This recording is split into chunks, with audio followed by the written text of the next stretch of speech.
இல்லைப்பா, எதுவும் வேண்டாம்.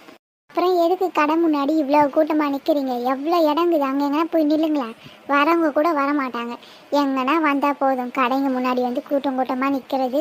ஆனால் ஒரு பொருளையும் வாங்குறது கிடையாது. ஏன்பா, என்ன இங்கே நிற்கக்கூடாது, இதுனா உன் இடம்ட்டு எழுதியா வச்சுருக்க? கடைக்கு வாங்குறவங்க 4 பேர், ஒரு திருவிழாவுக்கு வந்தால் 4 இடம் சுற்றி தான் பார்ப்பாங்க.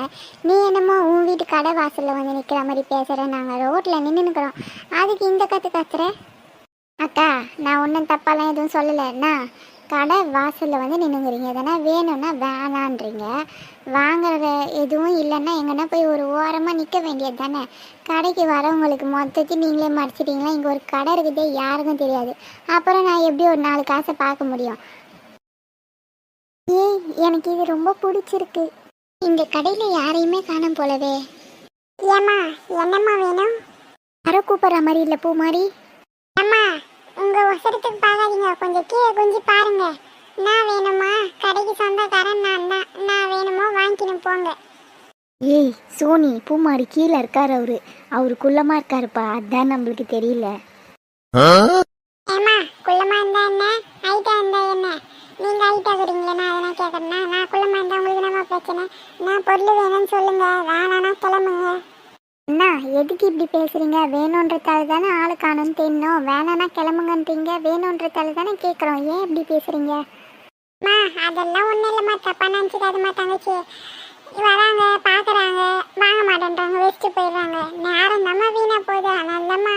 சரிம்மா, உனக்கு என்னம்மா வேணும்னு சொல்லு. பூமாரி, நீ அவருக்கு தங்கச்சா, ஆனால் உன்னை பார்த்தா அவருக்கு அக்கா மாதிரி இருக்கு. சோனி, அமைதியாரு, பாவம் அவரு. சரி, உங்கள் அண்ணன் எதுவும் சொல்லலை. நீ என்ன வேணுமோ வாங்கிக்கோ, கிளம்பலாம். அப்புறம் அம்மா சித்திலாம் காணும்னு திட்ட போகிறாங்க. இந்த பொம்மை தானே? சத்யா, கொஞ்சம் பாரு, அவரோட அந்த பொம்மையே கொஞ்சம் பெருசாக இருக்கு. ஆமாம் சோனி. 2 பேரும் கொஞ்ச நேரம் அமைதியாக இருக்கீங்களா?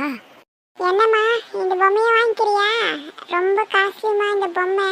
எத்தனை வாட்டி துவைச்சாலும் சாயம் போகாது. வெறுக்காத ஒரே ஒரு ப்ராடக்ட் இதுதாம்மா. உனக்கு வேணும்னா வாங்கிக்கோமா. சத்யா, பூமாரிக்கு அவங்க அண்ணனை எது சொன்னாலும் கோவம் வருதுப்பா. வாங்கிக்கிறேண்ணா. எவ்வளோண்ணா? அம்மா, 250 ரூபாம்மா. இவ்வளோங்க இங்கே என்ன பண்ணுறாளுங்க? ஏதோ பொம்மையை வாங்குறாளுங்களா? சரி சரி, என்ன பண்ணுறாளுங்கன்னு இங்கேயும் இருந்து பார்ப்போம். அண்ணா, என்னண்ணா இவ்வளோ ரேட் சொல்கிறீங்க? 100 ரூபா கூட இருக்காது இந்த பொம்மைலாம், 250 ரூபா சொல்கிறீங்க. கம்பெனி ப்ராடக்ட்மா, மற்ற மாதிரி கிடையாதுமா. 100 ரூபாய்க்கு கொடுக்குறதுக்கு கம்பெனி ப்ராடக்ட்மா. 250